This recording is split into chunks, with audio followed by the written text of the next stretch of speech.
Zotinela, ju njiheni si një protestues dhe aktivist i veçantë në llojin tuaj dhe do ta nisim me një pyetje se cili ka qenë rebelimi juaj fillestar në jetën tuaj? Po, rebelimet fillestare në jetën time kanë qenë që në kohën e Enverit, kur bënim protestat nuk ishin atëherë në mundësi e protestit ishte e vogël ose hiç fare, por atëherë ne bënim jo një flet për diçka ku nuk ne e shkolla se kishim probleme me biografinë. Pastaj kam bërë një protest, kam bërë një letër ish në 86 në Ramizalis, që i shkruaja në qoftë se më shikohet çështja e shkollës së lartë, unë do kaloj nuk do votoj, se ishi koha e votave atëherë. Dhe të them të drejtën mua ma dhanë shkollën atëherë, sepse ishte për shkollë, për ndryshe ata të fusnin brenda dhe të kalpnin në burg. Pra, nuk është diçka e re kjo tani, kurse si model tani, si formë që protestoj tani, dhe më dhem shumë, më dhem sepse ka dalë jashtë zakonisht nga kryqet kjo kast politike, që nuk mund të quhet me klasë politike, aq më shumë elitë, kjo është një kast politike, ka dalë krejt nga kryqja ky mulliri dhe bluat vetëm për një grup njerëzish e para punës, dhe kjo më bën të dalë në protest. Në protest më bën të dalë dhe diçka të protestoj, qoftë edhe në mënyra siç thonë disa atipike. Unë si dua ato atipike dhe kështu, po dikush duhet të dalë, del sepse aty nuk ka në protest, nuk ka ca protestagjin të shitur, janë 12.000 zonja dhe zotrinj, edhe ju i nderuar djalë në studio, 12.000 shoqata, sindikata dhe lloj aktivistësh si paguhen, si shkruhen nuk i marr vesh. Të gjithë i shohim, disa si njohim. Nuk e marr vesh. 12.000 shoqata duhet jetë plot sheshi Skënderbeu ose dëshmorët e kombit ditë për ditë, duhet ketë njerëz në protest. Asnjë nuk del atje. Edhe kjo më bën shpirtërisht të ndihem jashtëzakonisht keq. Kur shikoj që jo vetëm sindikatat, ato 12.000 shoqata sindikata, e shoqërinë civile, ku diun se ç'janë këta që s'bëjnë asgjë për protestën, po mbi të gjitha nuk shikoj studentët, se janë zhgënjyer të drejtë kanë. Edhe ajo pjesë e studentëve tani që janë zhgënjyer për 35 vjet, u zhgënjyen një herë nga Enveri, u zhgënjyen edhe këta tani janë të zhgënjyer nga vetveti situata politike dhe ekonomike e vendit. Tani ata e kanë vënë nën kokat e punë, tani edhe flen gjumë se s'kan nga ja mbajnë. Kanë vetëm drejtim, edhe drejtimi i shkollimit të tyre është për të nisur jashtë shtetit. Prandaj protestoj. Çfarë ndodhi me ju në vitin 1988 pasi i shkruat atë letër Ramizalis? Në 86-ën. Më falni, 86-ën. Po, merri sekretari i dytë, ishte sekretari i dytë i Komitetit të Partisë Rrethit Kruq, ka qenë sekretari i parë ishte atëherë Xhelil Gjoni, dhe kishte dërguar Argron Prenjosin erdhi në fshat dhe më tha, ti do votosh, kurse atë çështje ne mos e zgjidhsa unë në mënyrë institucionale, do ta zgjidh në mënyrë personale, se kam motrën e Ministrinë e Arsimit. Domethënë ai e mbaron takun, dhe e mbaroi. Mua me qua në ekonomi, ka që kusdoja, unë doja të isha në gjuhë të huaja, në letërsi, në filozofinë e drejtimit e gjera, nuk me lanë, me dogjen, dhe vuaja për të kaluar atje, do më thënë, nuk isha nësuar unë me 5, me 4, që të rëzoshon në provime, në kampës, unë ishe në zënës, jo i shkëllqyër, pa i 8 ose i 9 po, e kisha të barazuar anën autodidaktike me anën didaktike. Andaj, do më thënë, na dogjen se, kur ke marrë vetëm një 5 në deftes, e them për ju në studio, e them edhe për zonjat dhe zotrinj, për ndjekësit dhe ndjekësit. Në qoftë se një nxënës, një student del me deftes me notën 5, nuk ka që t'i jap me nxënësit, se po t'i jap atë njëshin mbi 4, ngjelit me 4 për vete. Edhe të gjegin që në mënyrën kur nuk arrin ta bësh pasionin profesion, është në një farë mënyrë ngelesh mediokër. Po në qoftë se pasioni dhe profesioni nuk takohen në asnjë pikë, nuk konvergojnë fare, atëherë je rënuar dhe vjen dita si sot. Si është jeta juaj e përditshme dhe si do ta konsideronit gjendjen e Shqipërisë në këto 34 vite që nga rënja e komunizmit? Që nga rënja e komunizmit unë kam vetëm një gjë për të thënë, domethënë që të përqendrohem.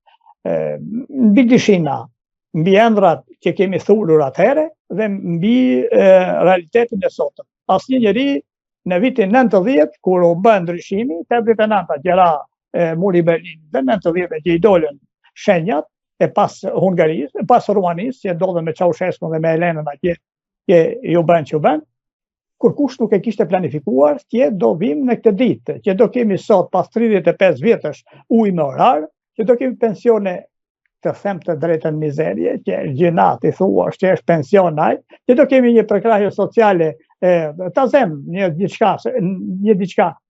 përkrahje sociale 30.000 apo 20.000, kur një grua e kryetarit të bashkisë blen 300 euro ose 400 euro një palë brek. Këto janë gjëra të rënditshme miku im. Këto si kemi pritur. Ne kemi menduar se do kemi njerëz idealistë, ata që ishin në fillim që dolën, disa mashtrues, ordiner, gangster, që u treguan gjatë rrugës, o bën miliarder për vetë dhe lanë gjendjen e Shqipërinë në këtë deregje që s'ta merr mendje.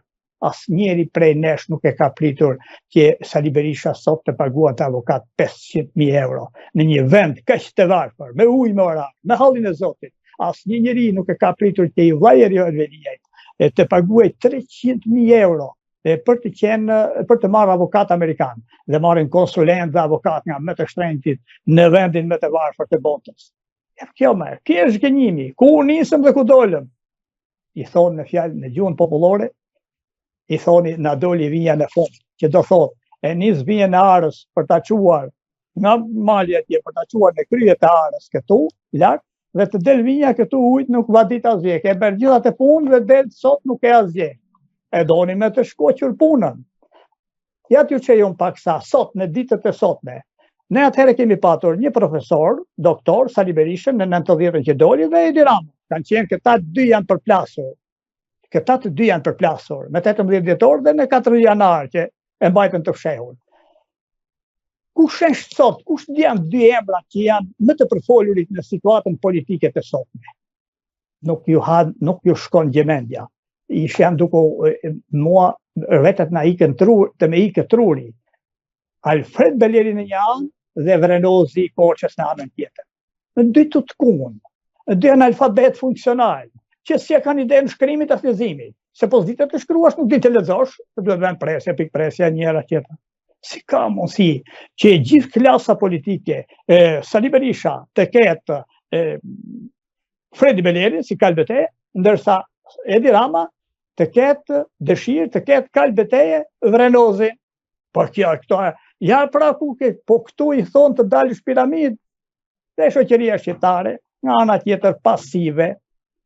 Padrejtësia, thonë kokat e mençura, mendjet e driturat e botës, ka një alati më I mirë I padrejtësisë është heshtja, dhe neve jemi mësuar me padrejtësi, me padëshkueshmëri. Dhe heshtja jonë vetëm sa e fuqizon, e ka fuqizuar, dhe na dobëson neve të shkretët. Na dobëson, na rënon, na zbuklon, sepse ikin jashtë tani. Ata ikin nga kjo se nuk gjen vend. Se nuk gjen vend atje. E dini kush ka ikur nga Partia Socialiste, e fillojmë nga këto që janë. Për të larguar Arben Male, kanë hequr atje, e kanë vënë Arben Ahmeta, një hor, një hajdut, një brac, atë Sajmir Tahirin, atë tjetrin Elion Veliaj, erdhën atje se ishin të paljohur, o burra, edhe këta tani këta bën namin e zi, vodhën, ropën, s'lan gje pa bërë.